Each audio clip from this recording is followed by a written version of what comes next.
Now we are waiting for the vote from the Board of Supervisors whether or not they are going to allow that waste to be dumped in greater quantities at local landfills. Now, if we can look at some video, we can remember just how passionate people can get over this. This is from a protest last week where people were actually blocking access to one of the landfills. And again, the concern is that this potentially poses health risks to the people in the nearby areas. Up for consideration today specifically, Public Works proposal to temporarily change the rules at the Calabasas, Sunshine Canyon, and Lancaster landfills. The Calabasas landfill would receive a waiver allowing them to accept debris from the January windstorm and the wildfires. The Lancaster and Sunshine Canyon landfills would be allowed to take in more waste as long as it's fire related.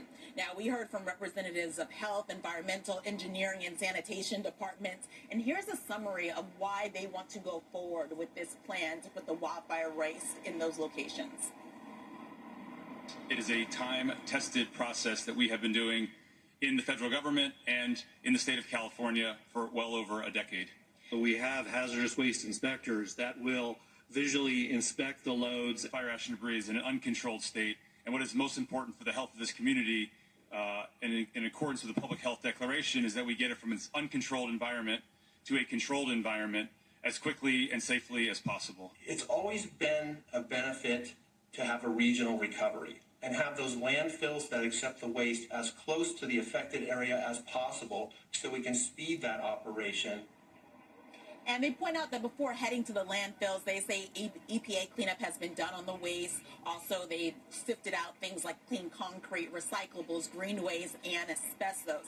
Dozens of concerned community members, though, sounded off. We talked to some of them about their concerns. Whatever is in the house, it's been melted into this dust and ash. So how can they say this is safe? How can they say this is not toxic? And they just want to come bring and dump it on us because we live close by? But they can't take one disaster and create another one from it. This is going to be a disaster for all of LA. And just use convenience over people's health. And as far as that vote, we actually just checked for an update now. It has not yet gotten underway. It looks like it's going to be one of the very last things addressed at today's Board of Supervisors meeting.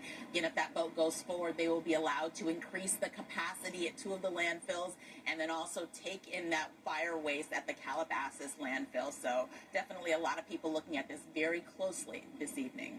Reporting live, I'm Karma Dickerson, NBC4 News. Karma, thank you, and we'll have more on that vote at the NBC4 News at 7 and 11.